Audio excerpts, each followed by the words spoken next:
All right, Christian, lawmakers are finishing up the year's final legislative session today. Let's take a look at what's been happening. First, changes to the controversial criminal justice law that's known as the Safety Act. I know there's some 308 pages in this amendment, Christian. Give us a few of the highlights. Yeah, I mean, I think the biggest one is cash bail, the elimination of it. This was really big during the governor's race, as we know, on the Republican side with Darren Bailey and the PAC that was supporting him. It was really about January 1st. The doors are going to swing open and a bunch of criminals, violent criminals, are going to be out on the street. And we're not going to be able to control them. Mm-hmm. On the other side of this, the supporters of the Safety Act, which has been law in the state of Illinois for a while now, just was going to go into what was approved already was going to go into effect on January 1st of next year. Say there was a lot of misinformation put out there that was not going to happen.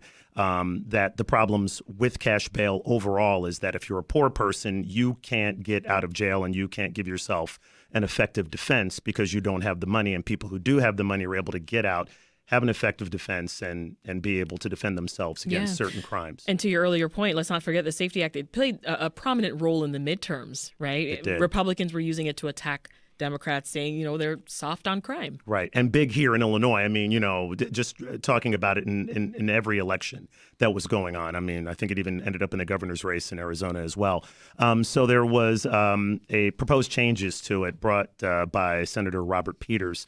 And those changes are 308 pages. And really what Senator L.G. Sims, who also supports this, had told me is that it was really more of a clarification of what the Safety Act is all about, especially as it relates to cash bail, that judges will still have some discretion in terms of holding somebody who may be a threat to the community. So it doesn't simply mean that they're going to be running out on the street, which is what a lot of those political ads kind of suggested. Talking to Representative Jim Durkin, he still felt like the Democrats ran this by the Republicans in the state. They were given 24 hours to look at this new proposed change. Mm-hmm. He didn't think that they had the votes to do this, but they did. And so now we're waiting to see the governor sign this. The governor backs the elimination of cash bail as well. He still supports the Safety Act, but he did agree that changes needed to be made. But there's still a lot of concern on the Republican side, especially for law enforcement and prosecutors, about what this means in a courtroom after January 1st. Right. They still believe that there's going to be a lot of confusion in terms of how to handle certain defendants. Interesting. And also happening in this legislative session, Illinois lawmakers are officially divesting state investments from Russian banks and companies. What are the details? Yeah, they are trying to, punish Russia and Belarus, which is a sort of puppet state of the Putin regime. Illinois has a large Ukrainian community. We have a lot of Ukrainian refugees. There's one has a locker next to my kid at school, and the sympathy is with them, and obviously our government in Washington is with them in the State Department.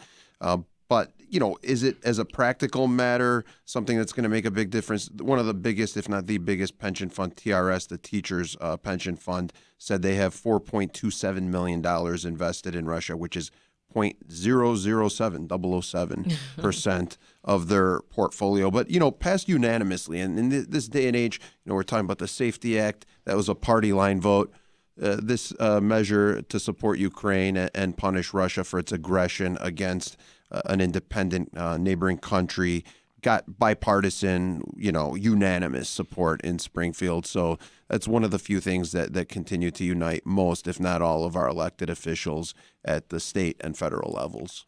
And Christian, Illinois Democrats said that they're hoping to introduce a major gun control bill in January, too. Yes, and this is going to be a massive gun control bill.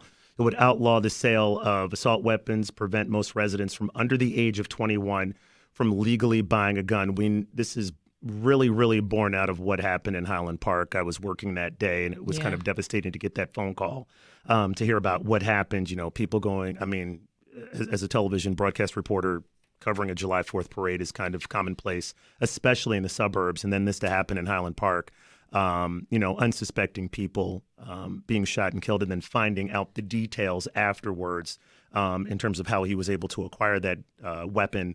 And so Senator Bob Morgan is the one, he was at the parade, and he's saying that Democrats hope to pass this bill in the lame duck session in early January. They're going to have public hearings that should be held this month. But, you know, it's a big deal. People are concerned about their rights, their gun rights, and things of that nature. So there's going to be a lot of pushback with this. There was pushback initially when they had this assault weapons ban. There's a lot of people that say that when that ban was lifted, that's why we've ended up with all of these mass shootings. You know, who knows? This is definitely an issue where, you know, either you're a gun lover or you're a gun hater. And that's kind of where you kind of have to sit and figure out what are you going to do with this, because no one wants another Highland Park, but no one can agree on exactly why we ended up with that. Right, right. Online, our friend Shamrock Bloom says, please, that is the absolute minimum we could do. So a lot of thoughts there.